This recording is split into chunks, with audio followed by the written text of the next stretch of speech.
Hello everyone, thanks for watching this Connect with BMC Helix webinar. My name is Doug Reif. I'm a Principal Technical Support Analyst at BMC, and today I'll be presenting on Understanding and Troubleshooting DSO. My focus today will be showing you how to set up and configure DSO and do some minor troubleshooting. I'll also include a live demo. So what is DSO? DSO is the distributed server option, which is a record transfer feature included with AR Server.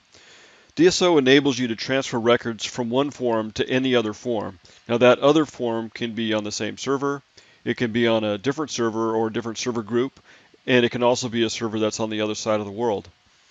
And along with just transferring the records, DSO can keep copies of the records synchronized. So you can have multiple copies of the same record in multiple servers and keep them in sync. Every AR system server installation includes DSO without any selection during the install. It just needs to be enabled if you want to use it. Before we get too far into this, let's look at some definitions that are important to DSO. So DSO transfer is an activity that's triggered by workflow. It's either going to be an escalation or a filter that performs a transfer action that's going to move, copy, and delete, or it's just going to copy a record from one form to another form, and that other form can be on the same server or a different server.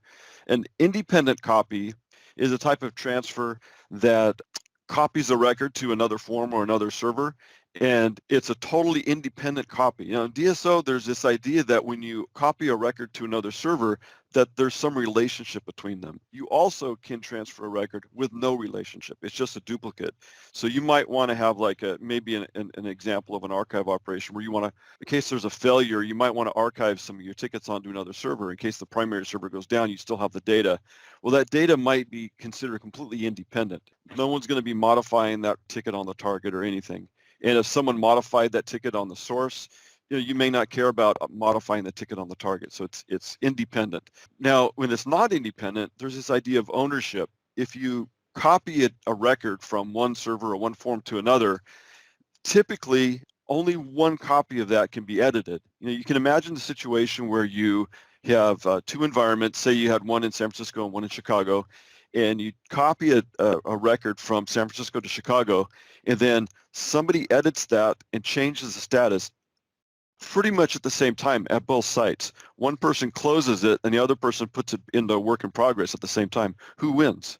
You don't want to deal with that. You don't want to deal with who wins.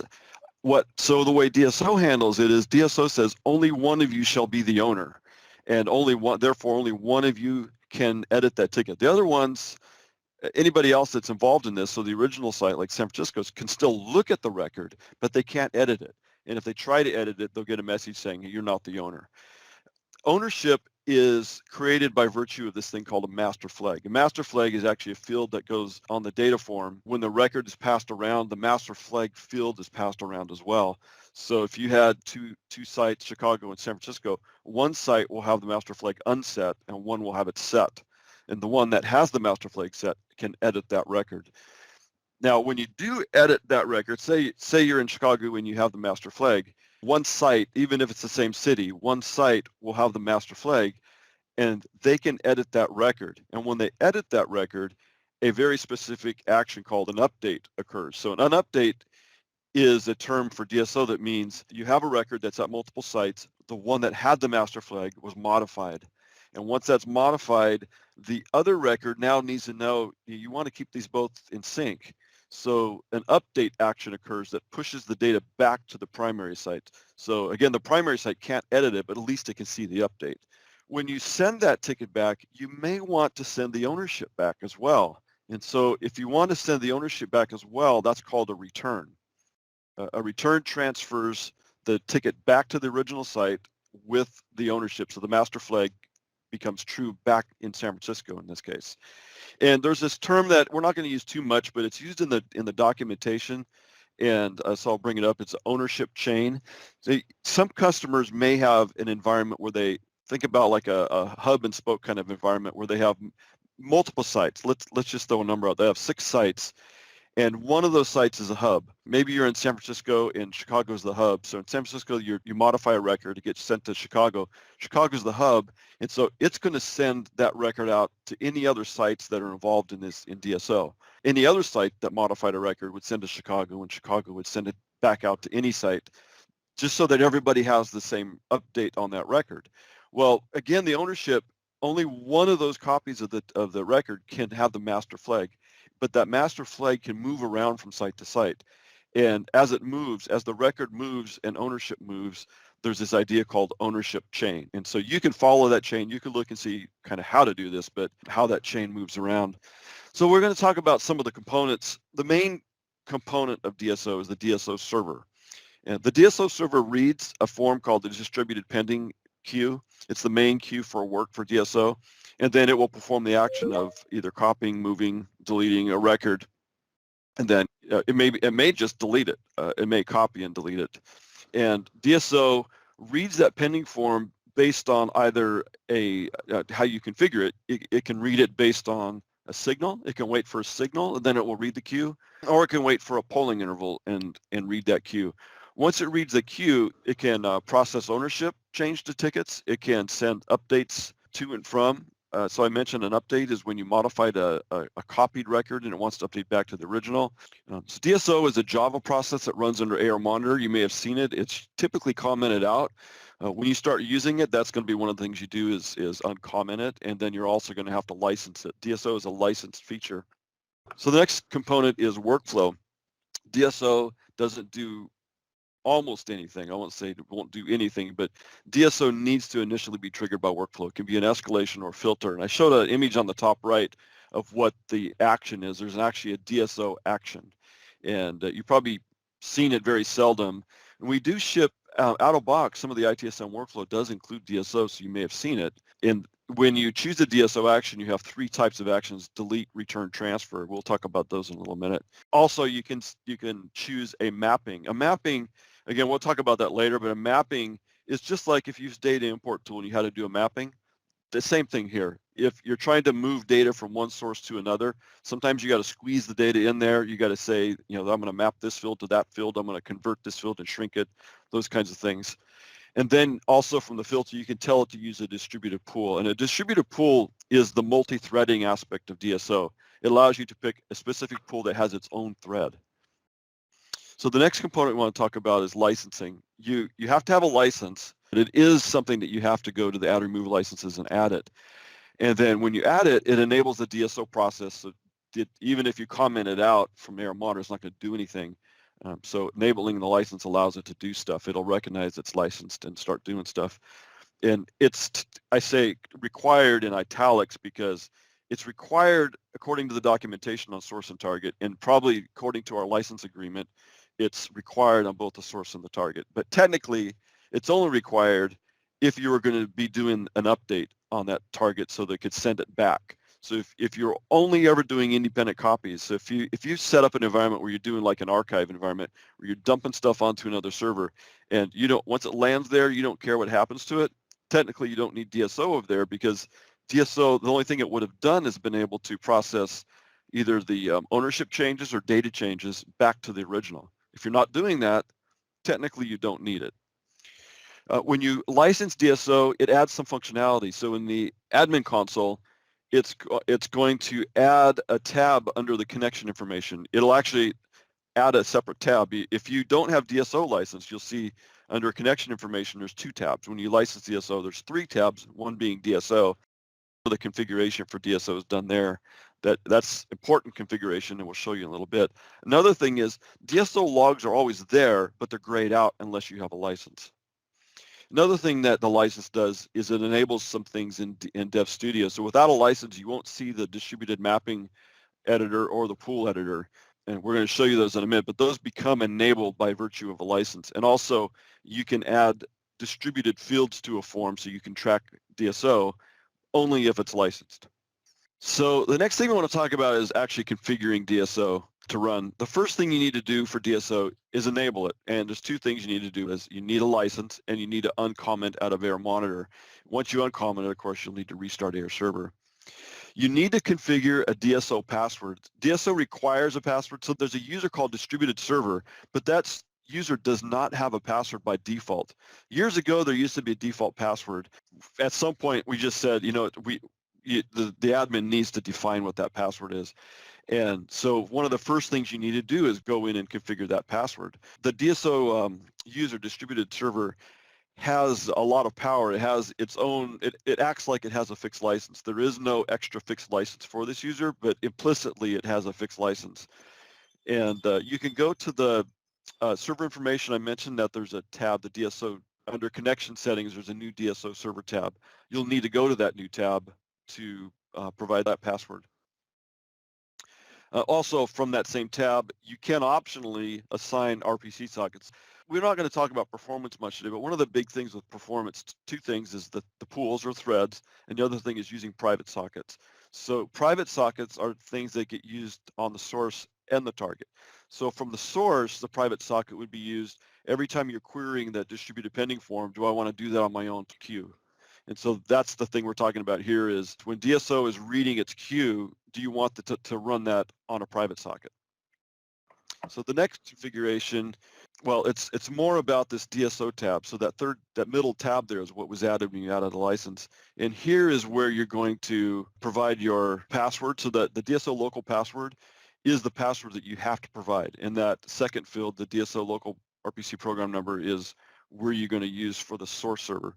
And then you also have the fields there to provide information on the target. The first configuration step was configuring DSO at all to run. The second step is to configure to connect to a target server, and that's where you do here. The third step, the next configuration step, is to configure the target servers.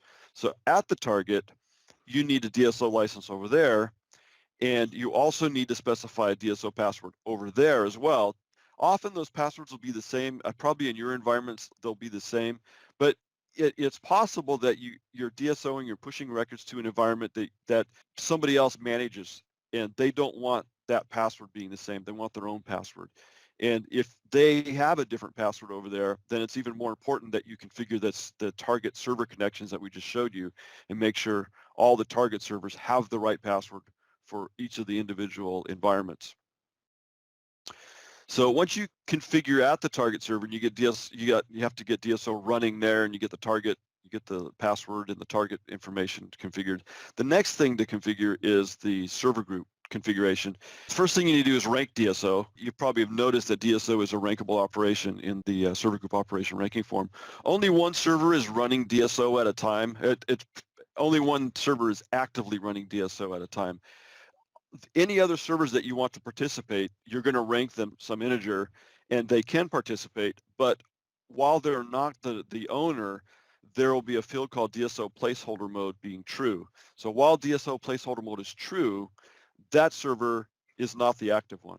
And that's one way you can tell if a server is actively doing DSO, is look at the placeholder mode. Any server in the group can receive DSO updates as the target. So when you're setting up DSO, you might be sending to a server group, and you really don't care which server in that group processes it. You're just sending a merge entry API call over there, and filters are going to run and all that. So you can use an alias for the target, and you don't really worry about that too much. But one thing you do need to do is on the source field in the mapping called allow any server in the server group. And that is to say any server in the group might be the one that was responsible for triggering the filter or the escalation that created the action. And that server is going to have its server name embedded in the DSO action. And if you want to allow DSO to run on any server and be able to process records that were created by any server in that group, you have to check that box. And that's probably the most common thing to happen, is probably most customers do have a server group and they want any server to be able to process DSO workflow. And so this is something that you almost always have to do. When you're setting up DSO the first time, you just make sure you set this. But when you're going back, let's say you're going to use some of that ITSM workflow that was already there, you have to go back and check this box for every single mapping. We talked about the transfer mode that's in the distributed mapping. You probably saw that when we looked at the distributed mapping screen, and we're going to show it to you again. We're going to show you a demo. You'll see it again. But in the transfer mode, there was a bunch of options there, and we talked about one or two of these, independent copy. But let me just go through what the different transfer mode options are. You have copy and delete. That just does what it says. It sends a copy of the record and then deletes it on the source. And then obviously the target becomes the owner. So that the master flag would follow the target because the owner doesn't have a record anymore. Data plus ownership means that you're sending the record and you're sending the ownership to the target. So the source will have the master flag set to false now, and the target will have it set to true. Data only means that you're basically, this is data without ownership.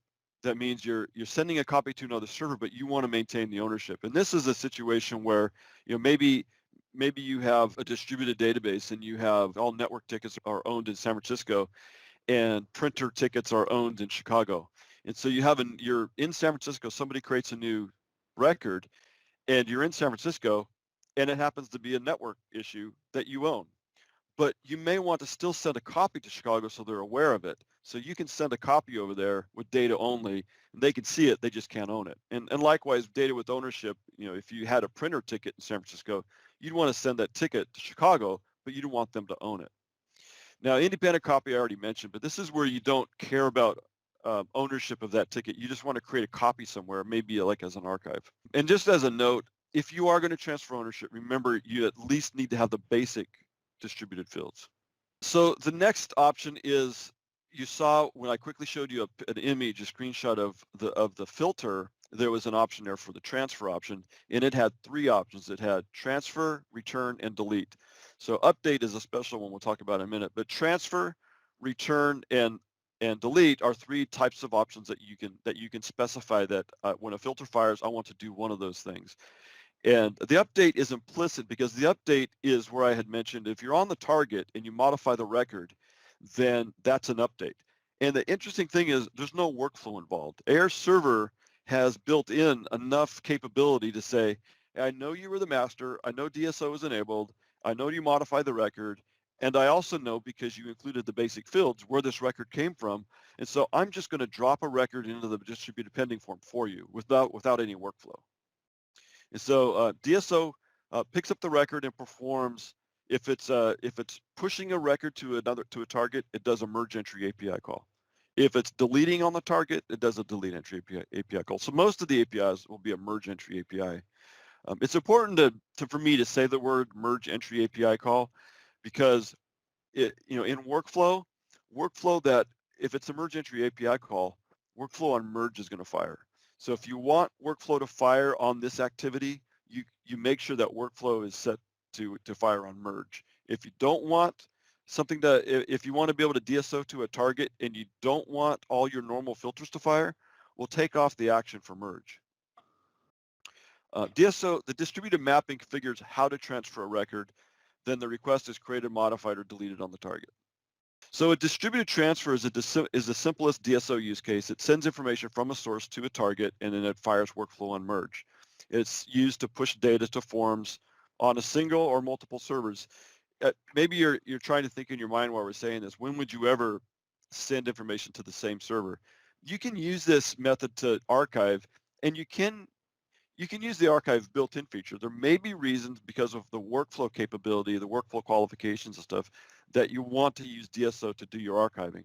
And if you wanted to do that, you don't have to send it to a different server. You can send it to the same server if you want. It's a capability you have. So the next thing is distributed updates. So I mentioned updates where you are modifying the target. And the idea is that it keeps all copies of the request in sync. An update doesn't necessarily transfer the ownership back. It transfers the data back. So you can transfer the ownership. We'll talk about that in a couple minutes. Modified information in the master request is automatically sent to other requests in the chain. So I mentioned briefly having like a hub. It was just an example, but let's say you had a hub and somebody modified a DSO'd record. The DSO record goes to the hub maybe. Every single copy of that record is modified with the update. So DSO keeps enough information in those DSO fields to know from each point who sent me this record, because I need to send it back to them. So the idea of an update is that every copy in the entire environment gets updated. And I mentioned the update happens automatically without workflow, but you do have some control over how the updates occur. And this is set up in updates use a mapping, and it can be defined. The update, in fact, this was the first field in the mapping. It was the update interval. You can tell it, I want updates to happen immediately. Maybe that's what you want. But you also have a lot of other choices. You can say, I don't want updates to clog or take up performance, so I only want to do it hourly. You also have an option of only doing an update when you request ownership to be changed, and that's through a return, which we'll talk about in a minute. Let's see, the next slide is an example of, so I DSO'd a ticket to a target server. On that target server, I modified that record.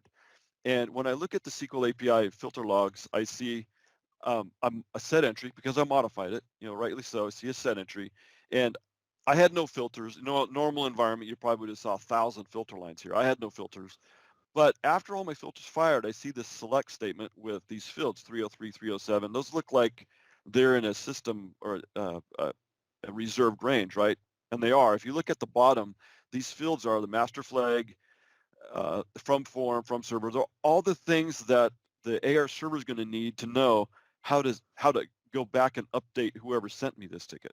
And so right here, AR server knows that DSO fields are on this form. It knows that this record has the master flag, and it goes and reads all the information. And then you see it does command distributed update, and then you see a merge operation into distributed pending. So AR server dropped a record into distributed pending to go and update whichever was the source, the original source for this record.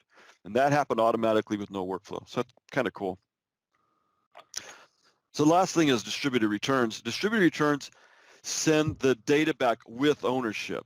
So if I was in San Francisco, someone created a help desk ticket, and it was for a printer issue, and I DSO'd that ticket to Chicago because Chicago owns printers.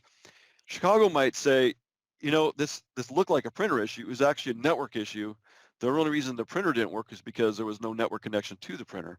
And so they modified the record. They changed the type of the category, so it says network now instead of printer. And now the ownership of that record needs to go back to San Francisco. And you'll have workflow. You have a filter that fires. Maybe the filter recognized that the category changed back to network, and so it knows it needs to go do a return. And then that workflow will cause the record data. The data will be updated back in San Francisco, but also the master flag will be sent back to San Francisco. So now San Francisco can modify the record. Distributed deletes are easy like the sound. It's just, maybe the only complex thing is you might say, I deleted a record. Now I need to delete that record, any place I've sent that record. So the delete understands the ownership chain. It knows everywhere that this record has been copied. Even if there was a hub, it went to a hub and then on somewhere else, every copy of that record will be deleted with this distributed delete. Now that we've looked at all this configuration, I'd like to take a few minutes and show you how to set up a simple transfer. So at a high level, the steps that you need to do are first to set up the passwords and the connection information. Next, you need to validate the source and target forms and add DSO fields if you need them. Next, we need to create or identify a pool that we can use. Then we create the mapping, and then we create a filter with a DSO action in it.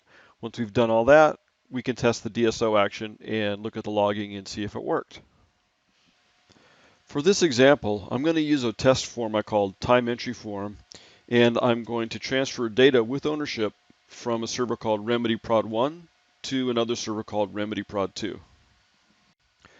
When setting up a DSO transfer, the first thing you need to do is set the password and the connection information. So we're going to do that from the administration console.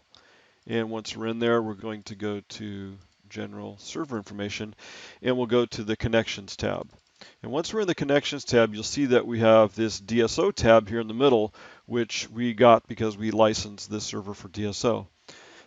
So the first thing we want to do is click on the tab and make sure that we know what our password is. I'm going to go ahead and set this to AR System for now. And that is the password that DSO will use to connect to this server, and that other servers will use to connect to this server if they're DSOing to this server. Now, I can specify a RPC program number if I'd like, so I can use a private socket to do my local communication. So the next important thing is to set up the password for my remote servers. So as I mentioned, I'm going to be sending a transfer to RemedyProd2, and so I need to set the password.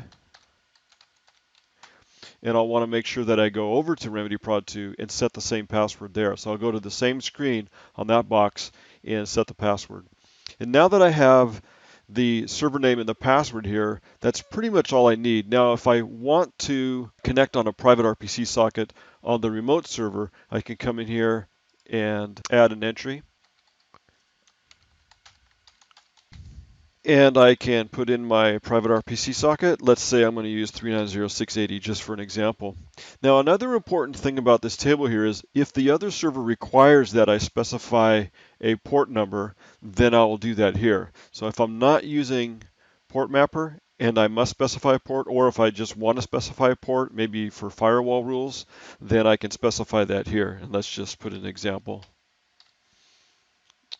If you're not required to use a port, you can just put 0 for the port number here. Now, once that's all done, I can click Apply. And I'll want to do the same thing from the Remedy Prod 2 server. I'm not going to show that, but that's another step that you will need to do. The next step is to validate the source and target forms and to add the DSO fields if necessary. So the easy way to do this is from Dev Studio, log into both servers at the same time. Now you probably know that you can't really do that unless you are using the same username and password. So one thing that you might want to do to plan ahead is make sure you have an administrator user that has the same username and password on both of your servers. So once I've done that, I can open up my source server, open up the form in question, and then from here I can go to the form pull-down menu, click on Add Distributed Fields, and since I want to transfer data with ownership, I need to include at least the basic fields. And I want to add them as hidden fields so I don't see any of them. But I get the value out of them because it's going to store the information that's required in order to return the ownership if needed. So I'll do that. The fields have been added to the form as hidden fields, and I can save the form. I'm not going to show you right now, but I would also go to the target server and do the same thing. I want to make sure on the target form that I also have the basic distributed fields added. The next activity is to either create or identify a pool that you can use for DSO. So I'm going to go into Dev Studio and look at the distributed pools. And currently I'm on my source server. And I've already created a couple of pools, so I'll take a look at them real quick. I have TE, which stands for the time entry form I'm using, TE high priority, and TE normal. So let's look at the high priority one first. This pool is enabled. It's not the default pool. It doesn't do polling. So by not polling, it means that it's going to be automatically signaled. Your choices are to set polling and to set some sort of interval in minutes, or to have it to be signaled. Signaled is the fastest way to get your DSO jobs to run. Since this is high priority, I want it to run right away, so I have chosen not to use polling and just to use the signal. Now, with the normal priority one, I really don't need these DSO jobs running immediately, and so I've turned on polling and I set an interval at 5 minutes. So I now have 2 distributed pools that I can use for my distributed mappings. So the next action is to create my distributed mapping. So I've created a distributed mapping called time entry, which represents the form I'm transferring. And we'll just open it up here. And we'll look at the different settings here. So I've set my from server name to be remedy prod 1, which is my source. I've set allow any server in the server group, because if I do have a server group, which I do, if my primary distributed server option fails over to another server, I would still want the messages to be sent. And I've set my form name to my time entry form. Now for my target, I set the to server name as my remedy prod 2 and the form name. Under the options, I have chosen when to update, which is when a modification happens on the target server, when do I send it back, and we'll do that immediately. I've chosen the data plus ownership. If there is a duplicate request ID, then I'm going to error out. I've enforced pattern matching in required fields, and I've chosen to match by the request ID. I optionally could match by another qualification that I put here. Now under the transfer to target, because both of my forms are the same, I can click on the auto map. And likewise with the return from target, because again the forms are the same, I can choose auto map and let it dynamically fill in all the field names, which are going to be identical between the source and the target.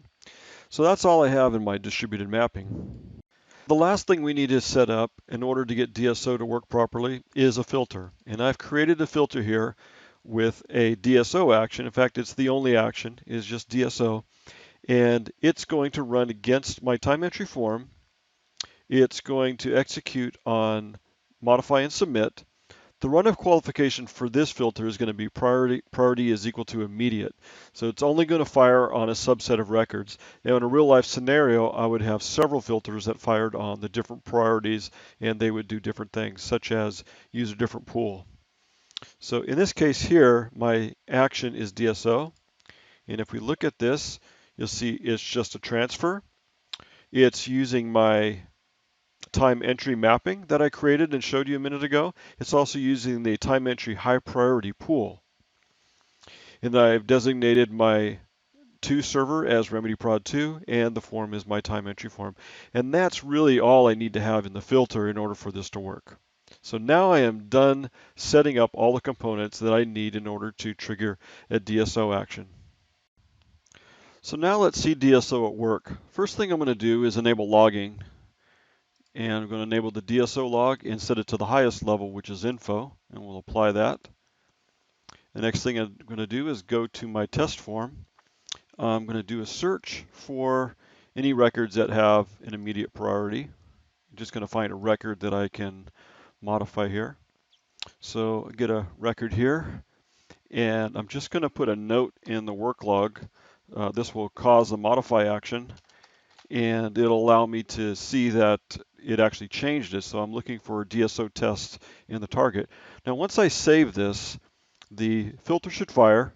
The filter calls the mapping so it knows what to do, uses the DSO pool that I've designated, and then it drops this record into the distributed pending form. Let me do a quick search on the distributed pending form. And you'll see there's no records here. And you may recall that I chose to use no polling for this. This is going to be signaled. So what happened was when I modified the record, the AR server dropped a record into the distributed pending form, and then it signaled DSO. And within just a moment, probably less than a second, DSO processed that record, and it's already out of the distributed pending form. Now, if you had trouble, if your DSO didn't send to the target, you probably would want to come to the distributed pending form and see if the record actually made it this far. The fact right now that I don't see a record here is actually good news. We can validate that by looking at the target. I'm going to pull up my target server here, and we'll look at the time entry form on the target. We'll do a new search, and I'll search for priority is immediate. And I already had one test record, but the one I just submitted is this Ernie Hemingway, and you can see DSO test is here. So the objects that I created, the mapping, the pool, the filter, all came together and it just worked. It transferred the ticket, and that's all there is to it. So we can see how to set up DSO, how to configure it, and then we can see it actually at work. One more thing I'd like to do though is show you what the log looks like, just in case you do end up having any trouble and need to troubleshoot. We'll come to the DB directory, which is where the logs are created, and you'll see that there's several files that start with ardist. There's actually one file that is just ardist.log, and that is the log for the parent process for DSO starting up and creating the threads and for the different pools. All the logs that I'm really going to care about are going to be in the log that has the pool name at the end. If you remember, the one I'm using now is the high priority. So we'll go ahead and open up this log. And this log shows that I found an item to process. It found all the related components, such as the filter. It found the mapping.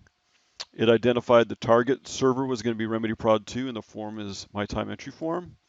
And then it went ahead and processed that DSO record, and it said successful. And then it finally deleted the entry out of the distributed pending form, which is why we didn't see it there. So hopefully that helped understand the process for setting up and using DSO. So let's look a little bit into how to handle error conditions. I'm not going to go into detail about what are recoverable and what are not recoverable. There's a slew of errors that you could consider, but non-recoverable errors are ones that, like pushing to the target and there's a filter that fires and you don't meet the criterion of that filter. Well, you can retry all day long, and unless you modify the data, you're never going to pass that filter, right? And so typically what happens is the messages just get deleted out of the distributed pending form. But one of the options that you have is called log errors to DSO pending errors form. If you check that box, then anytime there's a non-recoverable error, it'll move the record. It'll move it out of distributed pending into the distributed pending errors form, in which case you can then look at it, you see what the problem is. Maybe you agree, yeah, this is a problem, it's never going to happen, nothing I can do about it, so you just delete it. But you might say, I know exactly what happened. I should have set a filter on the target server to not run if the user was distributed server. You can go to your filter and say end user not equal to distributed server, something like that, and then you can retry it.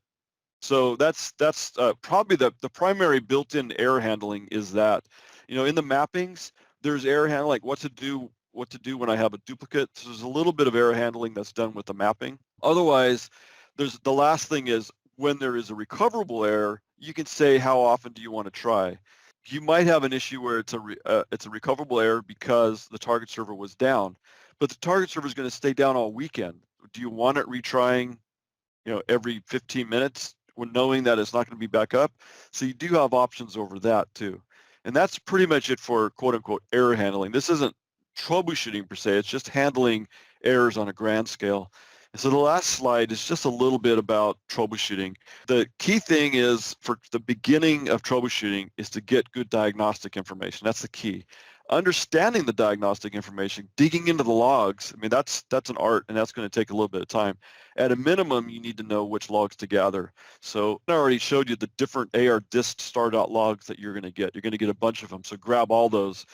Enable SQL API filter logging on the target server. That's a key thing, because when you're trying to push a record to a target and it doesn't like the record, API log is going to show merge entry by distributed server, and then it's going to have all the filters it fired and may have caused a failure or a SQL error or whatever.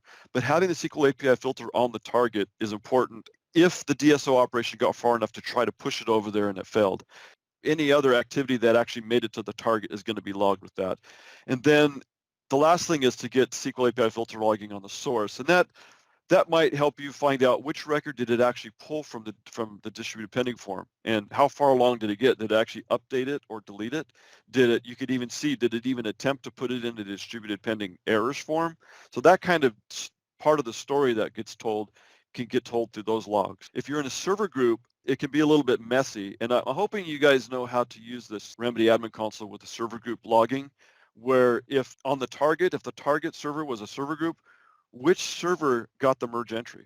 Say there's 6 servers, which server did the merge entry? I don't know. So you're going to have to enable SQL API filter logging on every server. That's a lot easier when you're using that server group admin console. Same with on the sources. It's possible that you know exactly there's only one server ranked for DSO. If DSO was running, it only ran on this server. If that wasn't the case, you may also need to enable SQL API filter logging on multiple servers on the source as well. So that's the key thing of troubleshooting, is getting good diagnostics and then understanding that's kind of a different step, stage 2. And so that's really it for the presentation today. There's a lot of good there have been a lot of good knowledge articles, but I would start with the main DSO doc reference, because there's a lot of information. It forks off into different areas. If you want to learn about ownership chaining, there's a section on that. So start with there. And that's it for the presentation today. Thank you, everybody.